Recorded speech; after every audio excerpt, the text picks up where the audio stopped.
So I just wanted to come on here and really urge you guys to do something difficult to end the year to prove to yourself how strong you are.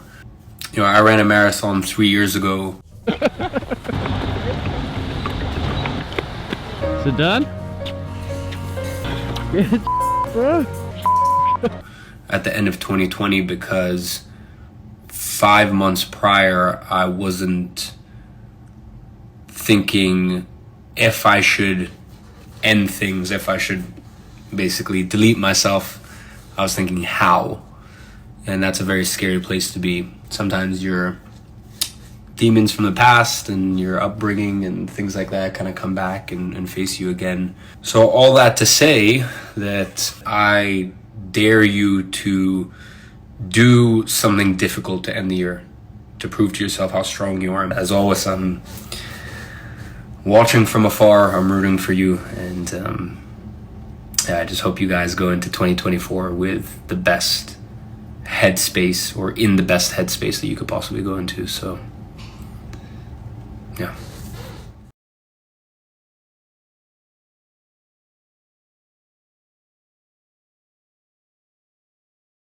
Here goes my first longer run. I did my first run yesterday for 6 miles, and today is going to be 10 miles. Let's go. Here is where Iman started. In fact, I was cycling on my way to Notting Hill Gate the other day, and right here on this track here, he was doing those 3 marathons on 3 continents in 1 week. The guy said he did this and it really increased his belief in himself. I think if you're wanting to do something with a company, it's so important to have self-belief. So here we go. This is it, 10 miles. I'm about 400 meters in. The insides of my thighs, I just noticed how painful they are. So that's the first lap completed. I haven't actually eaten today, so I had a pour over coffee to give some caffeine. I'm pretty sure the research still shows the potential benefits of that for endurance. I definitely feel depleted. My legs are pretty heavy already, which is a sign that I'm probably running on ketones, on fats. I'm very hungry, but hey, I could have stopped off for a Coca-Cola back there, but I chose not to do that. Coke's obviously just sugar and caffeine. I wanted to use this for what they call robustness training. I did a day of observation with the GB hockey team. They had them prepping to go to Delhi to compete. It's obviously very hot, so they put them in the environmental chamber and whacked it up to 40 degrees and had them do HIIT training to train their mental strength, resilience. So that's why I didn't take the Coke, which definitely would have helped my performance. I'll do the rest of this fasted, and I'm definitely going to eat something good after this. That 15k is done. I've just been to Whole Foods now in Kensington. I ate a massive amount of food. Ideally, I'd have a sauna now to flush metabolites, any waste out of my legs. I don't have access to that at the minute. I do have access to a red light, so I'll do 10 minutes of red light therapy. I'll stretch for 20 minutes tonight while listening to something good. But yeah, I got a real buzz from doing that. It really has made my weekend. It's been one of the best days. I would say one of the best days of the year, which is big because it's now mid-December. I'm due to do double the distance in 7 days' time. I will be fueled for that, but it is double the distance. As soon as I got in, I got showered, 10 minutes of red light therapy. I tested my mobility before and after using the red light, and there did seem to be an improvement in mobility. I was able to sit into a deep squat position without too much pain, whereas before, pretty painful. Feeling good still.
Okay, so that is the last big session done.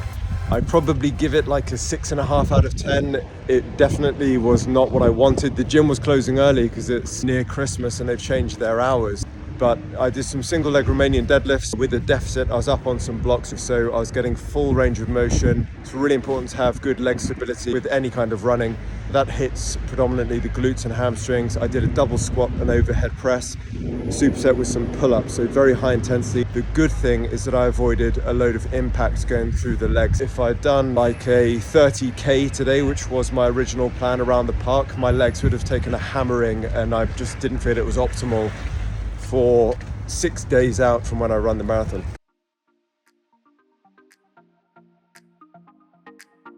6 days out from the marathon. Week 1 of 2 was the most important in terms of prepping, and I was kind of ill for 3 days of it. So I got 2 sessions in last week, two good sessions, 1 tick over session or supplementary session, and I've got a guest with me who's going to help me run today. Hey. She's very focused on looking for squirrels. I'm dog sitting. So yeah, it's not ideal at all how this camp has gone, and I'm starting to, my inner opponent, as one of my martial arts teachers used to talk about, is starting to chatter and say, you don't want to do this. You don't need to do this. You could even get injured. So yeah, it's interesting just observing the change in thoughts and things. But I'm very determined to do it. I've got a big reason why it's important to me.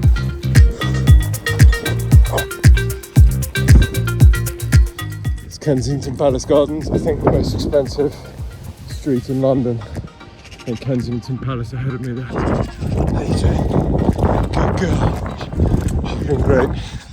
Okay, so I completed that run. I did about 8k. You'll be able to see from the watch there. It was a very light pace. Let's go with the positives first, because my mind wanted to look at the negatives, like, gosh, you're really going to be able to run a marathon in a week? This is not feeling too good. My lung capacity was great. That didn't tax me at all. The thing that concerns me a bit is on the outside of my left knee, and I've had this before.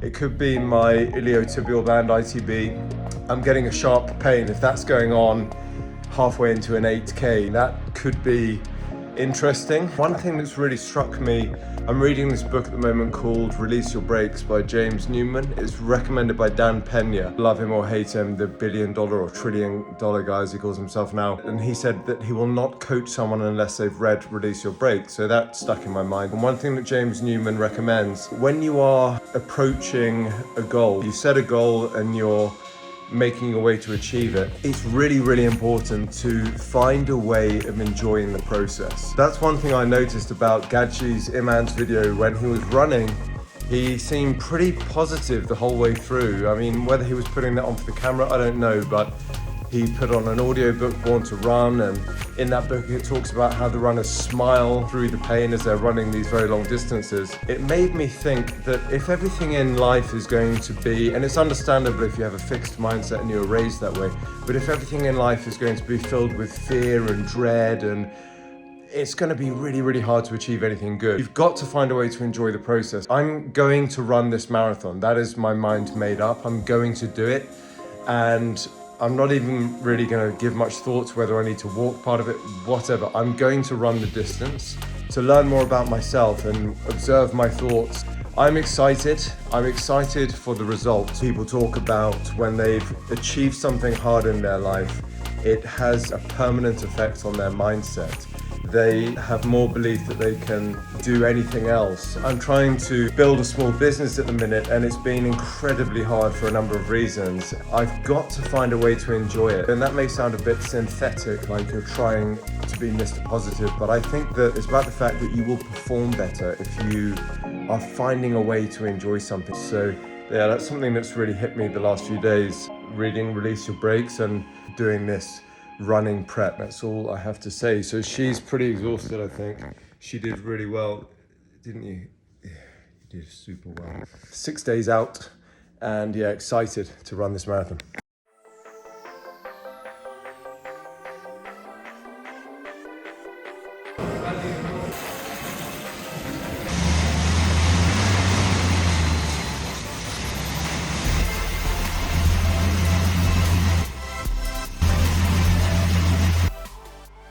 think that puts a lot in the bag for the marathon on Sunday. That was the last hard session done on the assault bike. That was really challenging, and I made it that way deliberately. One, because I have left it quite late with training, but two, because if I can do that, then my confidence for the marathon increases a lot, because that was brutal. I feel slightly hypoglycemic now, a little bit dizzy still, just because all of my carbs are gone and blood sugars probably still stabilizing. Good to get that session in the bag and feeling a bit better about the marathon now. When you've left training quite late, there is a balance between squeezing as much hard training in as you can to obviously improve your performance on the day, but then pushing too hard and training too close to the event, then you're not fresh for the race itself. This happened to me once in a boxing match. I had late notice for the fight. I trained 2 nights before the bout. I thought I'll just sharpen up on the bag, but 3 rounds became 4, became 6. And before I knew it, I had trained my nervous energy away, but I had exhausted my muscles. And then on the night of the fight, I had a really hard night. I had not a very good performance. I basically had to give the first round away. Gambled everything on landing my best punch, which at the time was a liver punch, a body punch, and fortunately I landed that shot and it ended the fight. But the point is, when you leave training very late, you can feel kind of nervous. You try and squeeze too much training in and it takes away from the event itself. So I just did a hard session there. This kind of lactate threshold sprint training, it's really tough stuff. I think I probably will get 1 more session in and then just focus hard on recovery. So doing cold water therapy, sauna, red light therapy, lots of sleep, and then just a ton of carbs for the race itself. And I need to get some carb gels or something like that. All right, I picked up some electrolytes, these compression socks. These energy gels are relatively clean compared to science in sport ones. There's just too much junk in those. And I saw Decathlon, which is where I bought this stuff, do these with caffeine in them as well. 23 grams, so that will buy anywhere from half an hour to an hour of carbs, of energy. All about race day now, really. Maybe 1 more session and then get that marathon done. Visualizing completing the distance. And that 8th lap, how I will feel, what it's going to do for me mentally. All right, in Hyde Park, they have these horse riding tracks here, and they're much harder to run in. So I'm going to use this as a form of higher intensity training. One way of training for marathons is what I would call the more classic way, which is where you do lots of long runs and lots of mileage. Another way is to use sprint work. So you work a different energy system, which actually enhances your aerobic energy system. I cannot take impact on my legs, 1 week out or even 2 weeks out, really. That 11 miler I did, my legs were sore for 6 days after that. So I definitely cannot do that in this final week. But it's all good. A lot of this is just going to come down to mental strength, having the will to finish this. This is where I'm going to run the race. So I'm already starting to use visualization, which is what I use for a lot of my boxing matches and kickboxing, seeing myself with my hand raised at the end, very specific, and feeling it. That's really important. This is Hyde Park Corner. This is the horse track that leads all the way back to Kensington, and this is it. I'm going to gun it up here. You can see all the rides in Winter Wonderland going off. I'm going to run up here, and that is it. Then a very steady jog through Kensington Gardens and then walk back home. Let's get this done. Okay, so I'm back to the tennis courts. I just ran. I'd say that was 7 out of 10, all the way up there. Now I'm going to keep jogging, just because I really want to walk. So just training that sort of mental side. Do a light jog back and flush all of the waste products out. So that's my final run done. I did most of that in the sand. The weakest link today felt to be actually my feet were kind of cramping up. But if I'm running on the tarmac, the muscles won't be working so hard in the feet, so it should be okay. These socks, compression socks, At first, I was not sure about them. They felt so tight that they were almost kind of, it felt like my calves were not going to cramp, but they just felt very tight. But actually, once I started running, I guess they loosened up a bit. The gels felt fine on my stomach. I've written a checklist. Food-wise, it's pretty simple, unless you're going to try and run on fats, which I don't like doing very much. I've tried being fat adapted before. I don't like it for a few reasons. And I believe that all of the research will still show carbohydrates are the optimal fuel source, even for endurance racing. So you load up on carbs, so the 3 meals before you do the event, just lots of veg and some rice. And then that will buy you about 90 minutes to 2 hours of racing. And then you just switch to the gels and you'll burn about 0.5 gram, probably to maximum 1 gram per minute of the race. One of the golden rules of sports nutrition, whenever you work with an athlete, and you'll hear some horror stories when they haven't done this, is you always test anything that's new to the athlete. You never try anything new on race day or competition day. That's like, if you just don't do that. As harmless as you may think it is, eat and drink what you know works for them. People get nervous and they start trying to come up with new things. It's a bad idea. I don't necessarily recommend that anybody does what I'm doing. I think if you run a marathon, it's great to do at least 6 weeks of prep. I think people start like 4 to 6 months out normally. I've done, in preparation for this, 2 runs. I did a 15K run and I had a lot of DOMs from that, a lot of soreness in the muscles. A few days ago, I'm dog sitting, so I took this Whippet out for a run with me, and that was not very successful. She was seeing squirrels and yanking me off to the side, and it was just not a very good training run. Tomorrow, for sure, I promised myself, it's a rest day. Friday and Saturday, totally clear. I get small surges of adrenaline as I think about the race. I've never run more than 15K, so this is like 42Ks. It's going to be a challenge. I'm really focused on how I will feel, visualizing myself crossing the line, and whenever I feel that surge of adrenaline nerves, I reframe it from anxiety to excitement. It is totally normal, and as I just said earlier, there can be a temptation to want to train those nerves away. So you may want to go for a run the day before the race. I don't recommend that. You want to be fresh for the race day. So I'm giving myself 2 clear days. Ultimately, this is going to unlock something in my mind, I believe, and improve my belief in myself, which is very, very important to me at this stage of my life that I'm in right now. That's another story, but time is running out for me to achieve something. So that's why I'm doing this race, and yeah. So it's less than 24 hours from when I start the marathon, and you'll remember in one of the videos I said with your nutrition, one of the golden rules is you never try something new on the day of competing or performing, because it's not tested. You don't know how your body's going to respond, and it can be the most simple thing. So you just stick to a meal that you know your body's fine with.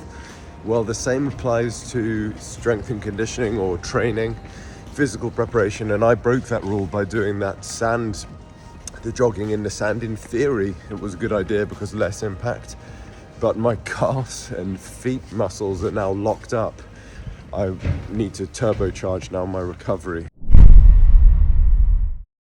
10 hours out from running the marathon, I'm just watching the boxing. There's huge boxing on tonight. It's all about getting the fuel in, so namely carbohydrates. And I've got to do soft tissue release on the underside of my foot, which still feels slightly tight.